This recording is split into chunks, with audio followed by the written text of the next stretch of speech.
I am coming at y'all with a raw AF, just riff episode. I wouldn't even call this an episode. I'm literally walking in my room with a voice memo on my iPhone. I haven't posted on my podcast, as you guys have seen probably in a few months, but good news. It's only been because I've been whipping some freaking incredible and so impactful and powerful conversations around all of the things that you guys love to learn more about. Everything from like healing your nervous system and the role that it plays in your health and fitness journey and your mental health. Knowing how to regulate yourself, but also how our body plays games on us where like we kind of run back to what is safe. And we talk a lot about like mindset work, but nervous system work has like such a big impact on your ability to really get the progress that you want and maintain it long term, right? Also have amazing conversations around, spirituality, what it means to go through a spiritual awakening and awakening from the ego, like really becoming the observer of your mind and not identifying with the ego as much and identifying more with your authentic truth, which is our soul, or, the God within us, God, spirit. If you're a spiritual person, you'll definitely vibe with this episode.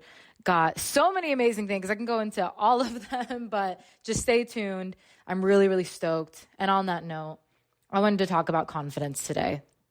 And I speak to women every day, and there's one thing in common with a lot of us as women, and I'm sure men too, but it's that desire for more confidence, right? Whether that's confidence in your body, confidence when you look in the mirror, confidence when you wear clothes, confidence during sex, right? Confidence, in your finances, in your relationships, in your career, just really, really embodying that fully and not feeling so much fear and anxiety and overthinking and lack of trust and lack of self-trust and worry. And we all experience that range of emotions. But what we all mean here is our emotional set point being higher than that, right? Like our natural set point, like how you can change your body fat set point, right? You can change your emotional set point. And this is where, if you guys on Google Images, the consciousness map or the map of consciousness, it's an amazing, just scientific graph that really shares the different emotions and the vibration that they hold, because everything's energy in this universe, right? It's just science. And I think science is so cool because science is so spiritual in its own sense.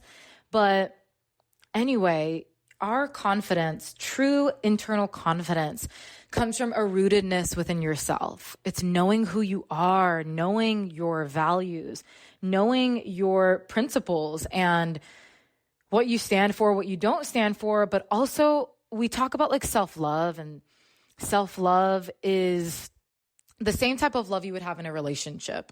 You know what I mean? Like if you guys ever been in a relationship where you're like, you knew deep down that you had love for this person and you loved this person very much, but it wasn't like this in love, in passion.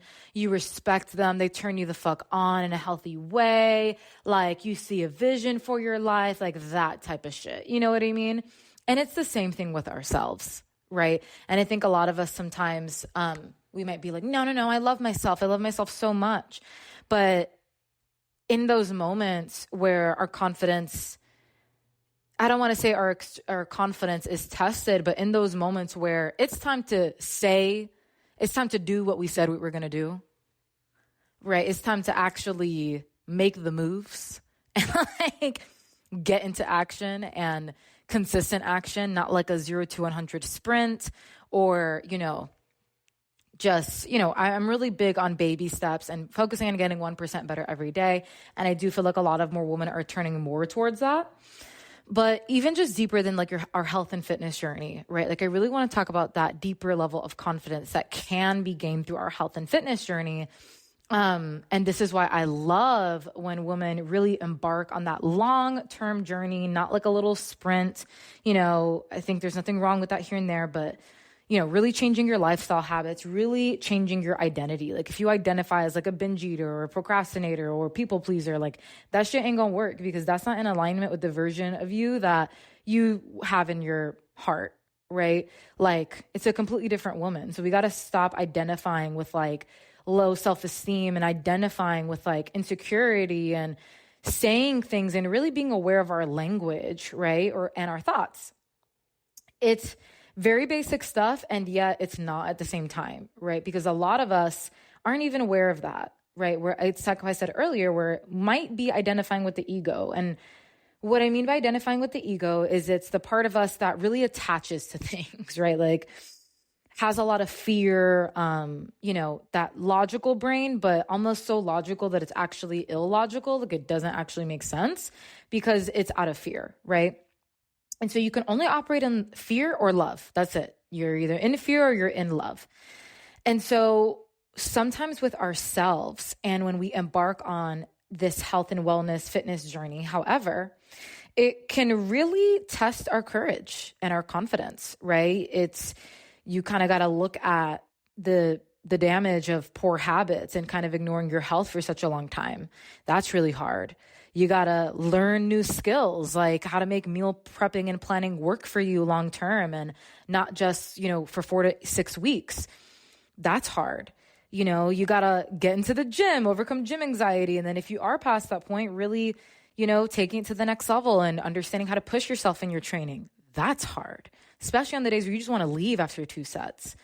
But it's in those moments where it matters the most. It's in those moments where you vote for the life that you want to live, the person you want to be.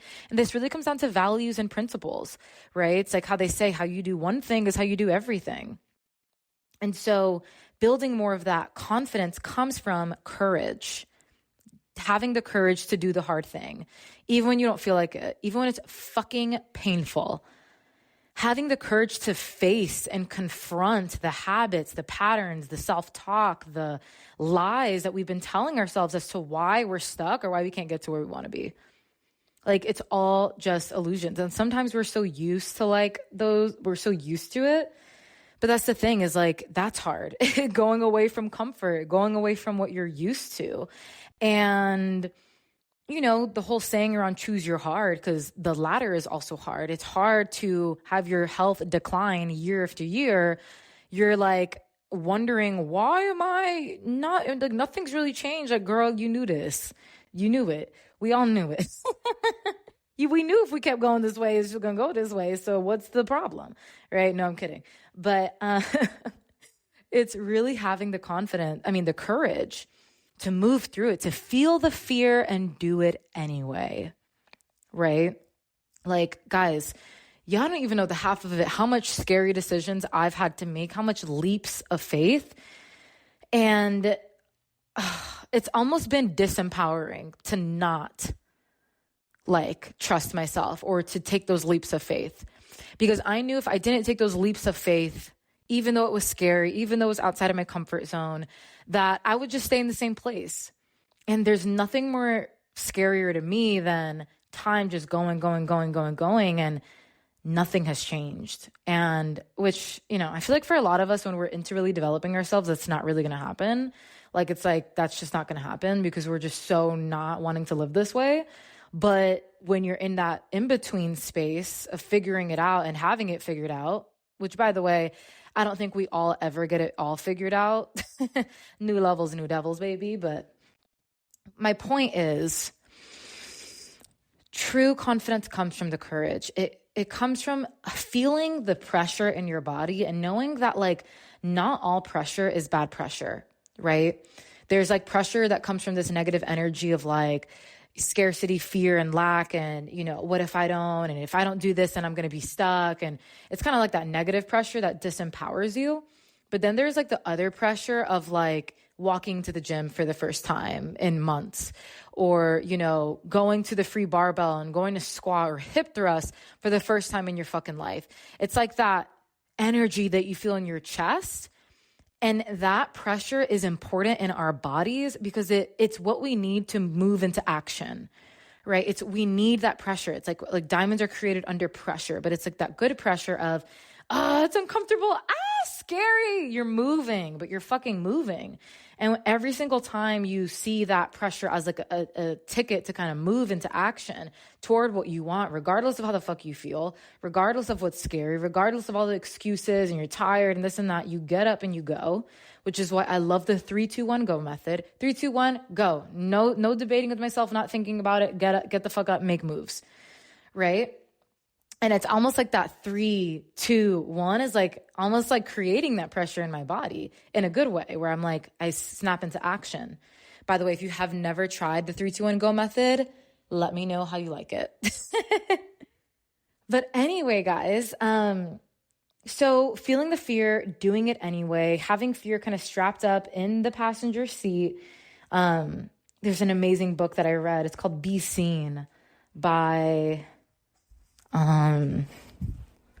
let me get it. I forgot. I can't think of Jen Gottlieb. Amazing book. My mentor gave it to me. And that's one of the things she talks about is like, like getting outside of our comfort zone. It's less about having the confidence to do it first, but knowing that through the process of getting out of your comfort zone, making moves, even when it's scary or hard or uncertain, and just continuing to move and hold yourself through that unknown space or that uncertainty. Instead of leaning on self-doubt, you're continuing to just, we got this. Let's keep it moving. We know our vision. You follow that vision that you have for yourself. That's where confidence comes from.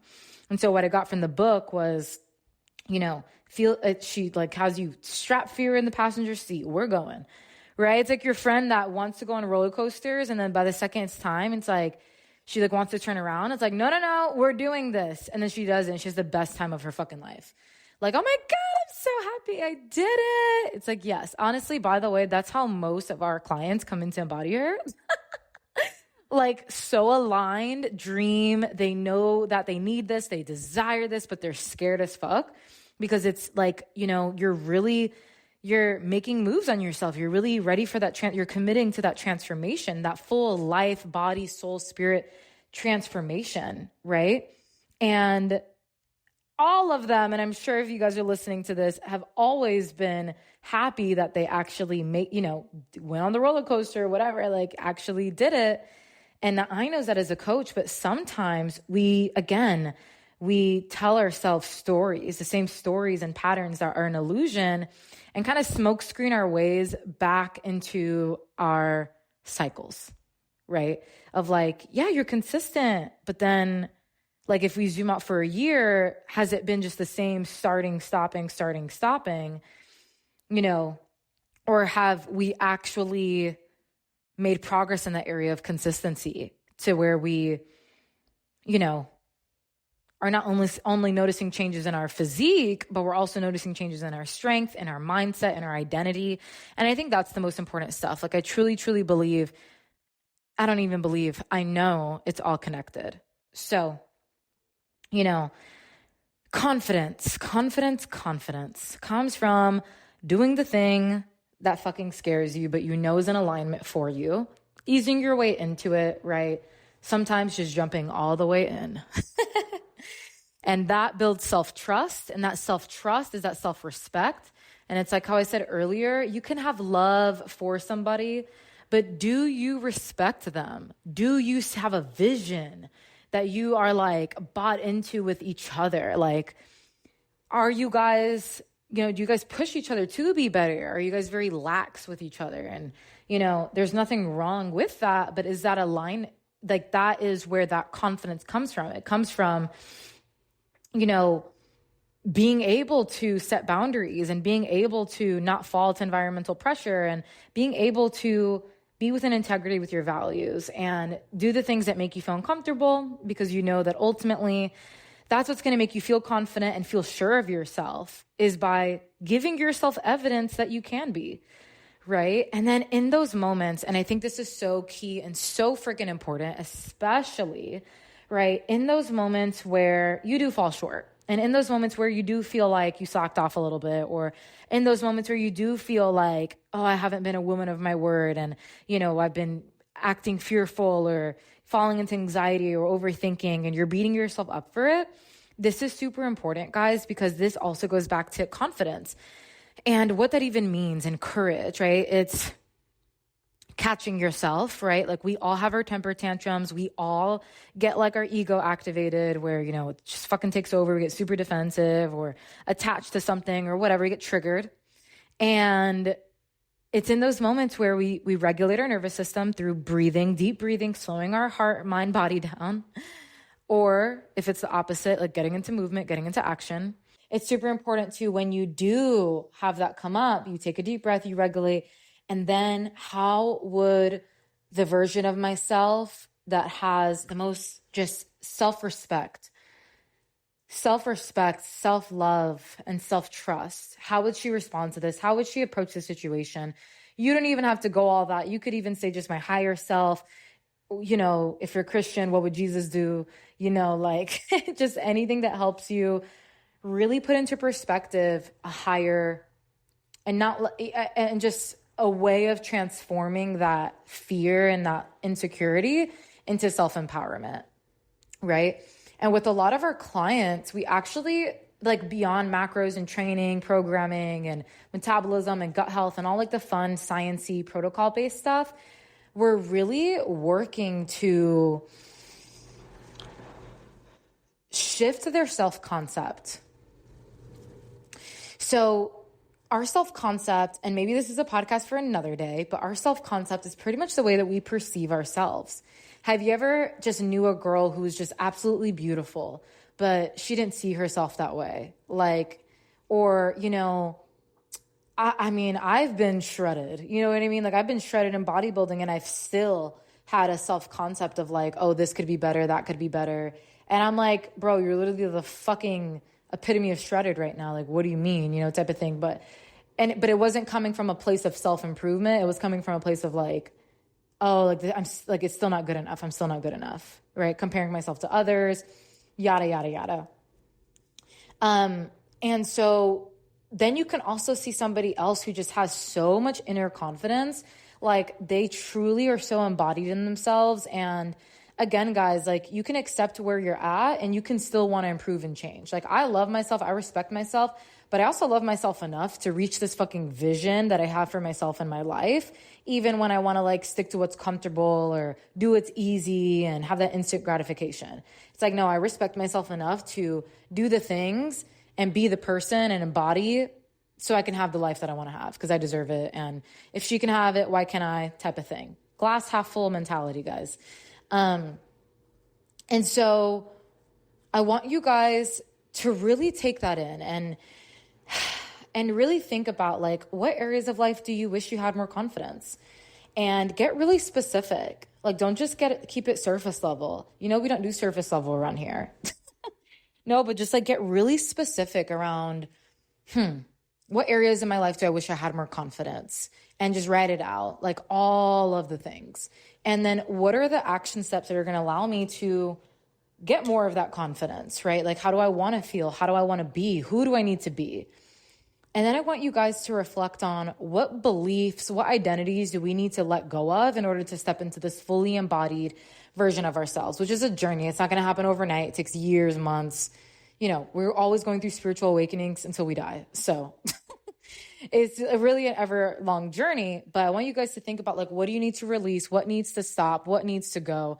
What are we hanging on to? Okay.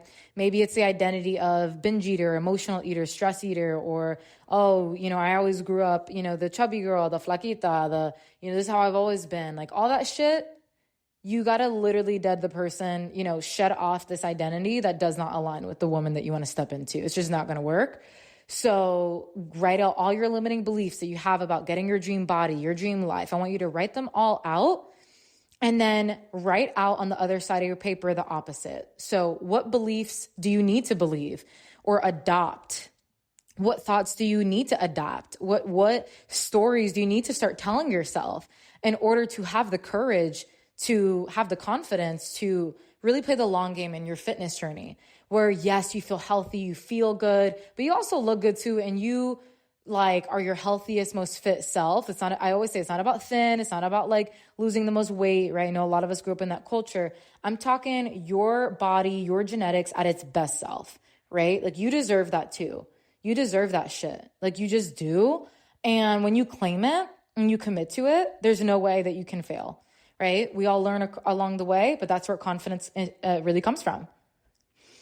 Okay, guys, so I would love to hear your feedback and your journal entries or your prompts like after this episode. Super excited for season 2 officially and all of the conversations we're going to have.